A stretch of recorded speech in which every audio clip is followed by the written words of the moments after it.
Nagole flyover ప్రారంభోత్సవంలో KTR పాల్గొన్నారు. ఇప్పుడు ఆ లైవ్ చూద్దాం.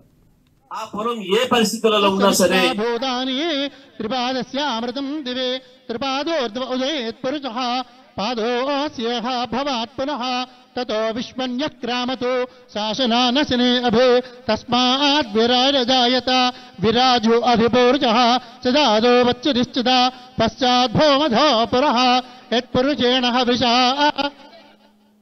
యజ్ఞమతం వదా వసంతో అస్యాసీదాజ్యం గ్రీష్మయుగ్మత్సరద్దవే సప్తాశాసన్ పరిధయః త్రిసప్త సమిథః కృతాః దేవాయ యజ్ఞం తన్వానాః అబద్ధం పురుషం వశం త్వం యజ్ఞం వరేక్ష ప్రౌక్షణో పురుషం జాతమగ్రతః తేన దేవా అయజంత సాధ్యార్యత్యయే తస్మాజ్జజ్ఞాత్ సర్వతః సంభృతం ప్రజదాజ్యం పశోగుస్తాదుచ్చక్రే వాయవ్యానో జ్ఞాన్ గ్రామ్యాజయే తస్మాజ్జజ్ఞాత్ సర్వతః అజస్సామాని జజ్ఞరే ఛందాగుంసి జజ్ఞరే తస్మాజ్జాత అజావయః యత్పురుషం వ్యాద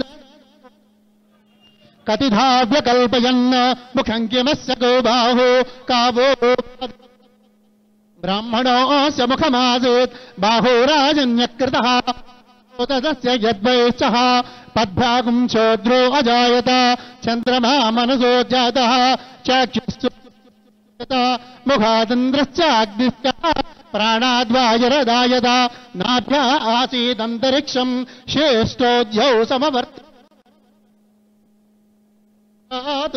తథా లోకాం అకల్పయన్ వేదాహమేదం వరుషం మహంతం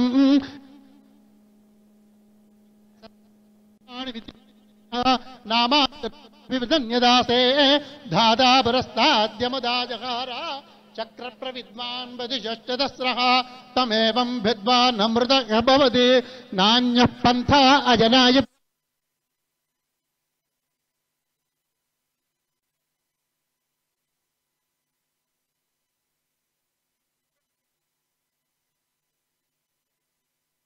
ఎల్బీ నగర్ కూడలి ఒక 5 సంవత్సరాల క్రితం ఏ విధంగా ఉంది, ఇప్పుడు ఏ విధంగా అయింది? మనము నాగోల్ నుంచి బైరామలు కూడా దాటాలంటే 40 నిమిషాల టైం పడుతుండే. కానీ ఈరోజు ఈ యొక్క నాగోల్ ఫ్లైఓవర్తో పాటు కామనేని ఫ్లైఓవర్ కూడా పూర్తి అయిపోయింది. అది ఆల్రెడీ ఇనాగ్రేషన్ అయిపోయింది, ఇప్పుడు ఇనాగ్రేషన్ అవుతుంది. మరి ఎల్బీ నగర్కి వచ్చే వరకే 2 అండర్ పాసులు, మరి బైరామలగూడకు వచ్చే వరకే ఒక ఫ్లైఓవరు, ఆ ఫ్లైఓవర్ మీద మల్టీ లెవెల్ ఫ్లైఓవరు. ఈ విధంగా దాదాపు 600 కోట్ల రూపాయలతోటి ఇక్కడ ట్రాఫిక్ ఈజన్ చేసిండు. ట్రాఫిక్ ఇట్లా ఇబ్బందులు ప్రజల నుంచి ప్రజలకు తప్పించిండు.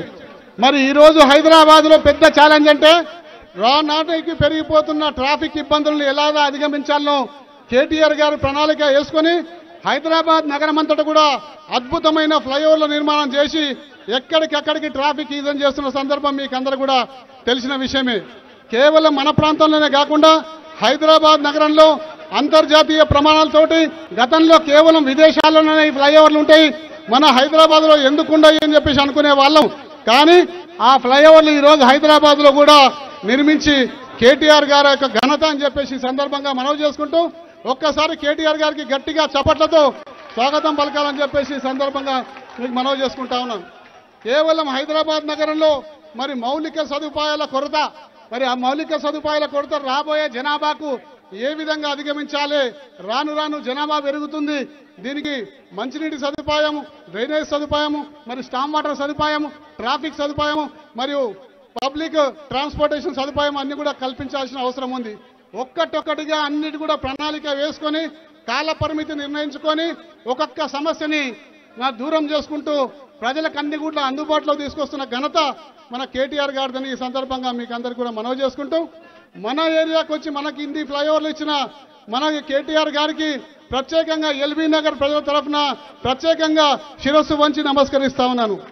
అదేవిధంగా ఎల్బీ నగర్లో కేవలం ఫ్లైఓవర్లే కాకుండా మొన్నటికి మొన్న మీకు తెలిసిన విషయమే 2 సంవత్సరాల క్రితం మనకి ఇంకా మన జ్ఞాపకాల నుంచి దూరం కాలేదు, మనము వరదల వల్ల అనేక రకాలుగా ఇబ్బందులు పడ్డప్పుడు ఇక్కడ ఎస్ఎన్డిపి మరి స్ట్రాటజిక్ నాలా డెవలప్మెంట్ ప్రోగ్రాంలో భాగంగా 113 కోట్ల రూపాయలతోటి ఎక్కడెక్కడ నీళ్లు నిలుస్తున్నాయో చూసి ఆ ప్రాంతాలన్నింటినీ కూడా దాదాపు పూర్తిగా వచ్చే స్టేజ్లో ఈ రోజు ఉన్నాయి. ఈసారి వర్షాలకు కూడా మనకు తీవ్రమైన ఇబ్బంది ఎక్కడ కూడా జరగలే అంటే కారణం కేటీఆర్ గారి యొక్క సృజనాత్మకమైన ఆలోచనానికి రూపం అని చెప్పేసి కూడా ఈ సందర్భంగా మీకు మనవి చేసుకుంటా ఉన్నాం. దాదాపు 80% పూర్తి అయిపోయినాయి. ఇంకొక 20% పూర్తి కావాలి. ఆ 20% కూడా పూర్తి అయిపోతే రేపు వర్షాకాలంలో ఎంత పెద్ద వర్షం పడ్డా కానీ మనకి ఏమాత్రం కూడా ఎవరి ఇళ్లలో రాకుండా కంప్లీట్ గా డ్రైన్లలో పోయే అవకాశం ఉంటది.